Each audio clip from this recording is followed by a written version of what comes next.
Lee Mamlin, our bird expert. This is Troy Hoopman behind the camera. And our two other members, Cameron Ryan and Logan Ward, who couldn't be with us today. Okay, so we're going to start off with some questions. Sounds good. Would you like to start? Sure. How many species of birds are there, roughly?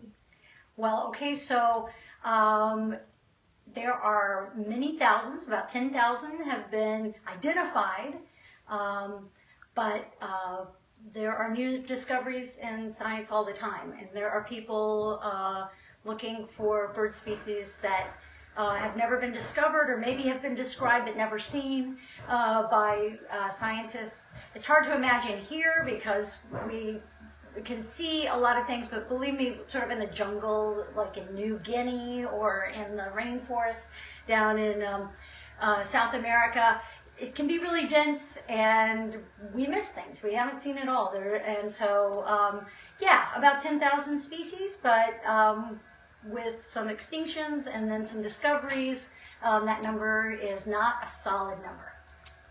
Very cool. So why don't penguins fly? We're going to jump right to penguins and why they don't fly.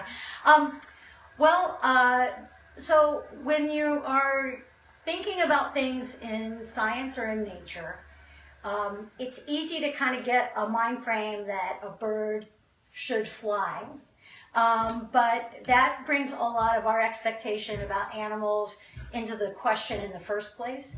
One of the things I would respond with that is, do they need to? And they are very highly adapted to swim, better than certainly most other birds and even most other animals on the globe. And swimming is really the best adaptation for their diet, which you know is fish, right? So flying and fishing don't necessarily, sure, there are like kingfishers and birds that kind of go at fish from the air, but penguins have their own sort of surprise attack from below. And when you are living in a habitat that might be iced over a lot,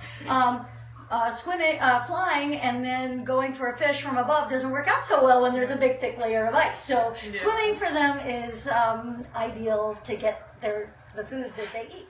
So why are some birds colorful and some are not? Oh, good question. That's a big thing, and the colors really are what make a lot of people get turned on to birding. So, anyway, that color has a purpose.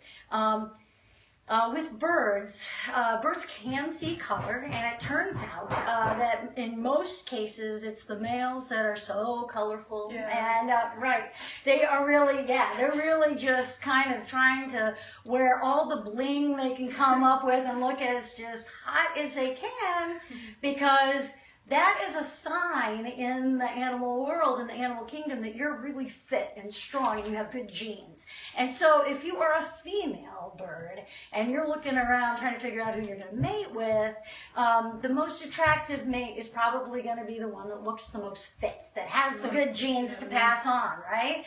And so, often like a peacock, that kind of thing, where you don't see a lot of the color until they do a display. And so sometimes there are even mating displays where they really don't just only have the color, but then they really show it off for the potential mate. Are there similarities between birds on opposite sides of the earth? There are, and that is crazy. That is, there are birds, first of all, there are birds that are all over the earth. And then there are, it's really cool when you see very similar species on opposite sides of the globe that really are different species. They wouldn't mate if you put them in the same cage, but my gosh, they look so much alike.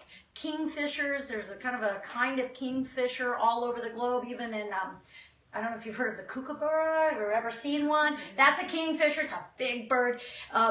And it's in Australia, but we have, kingfishers that are about this big, blue and white belted kingfishers. And my parents live in Kenya and Africa, and they've got gorgeous kingfishers there. And all looking very much like the same silhouette, but their colors are different.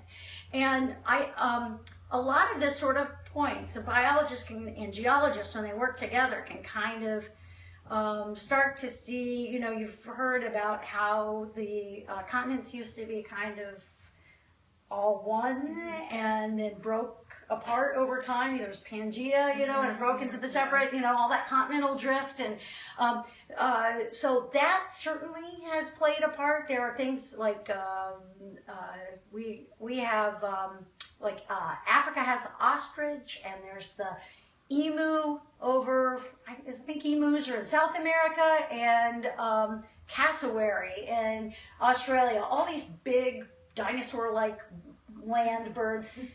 Why did they all look alike? They probably have a common ancestor from a common continent. But when things broke away, they started just, specializing a little bit on their own continent, passing on their own sort of subset of those genes. So they start to look a little bit different over thousands and thousands, millions of years, right? So, there are a lot of similarities, definitely.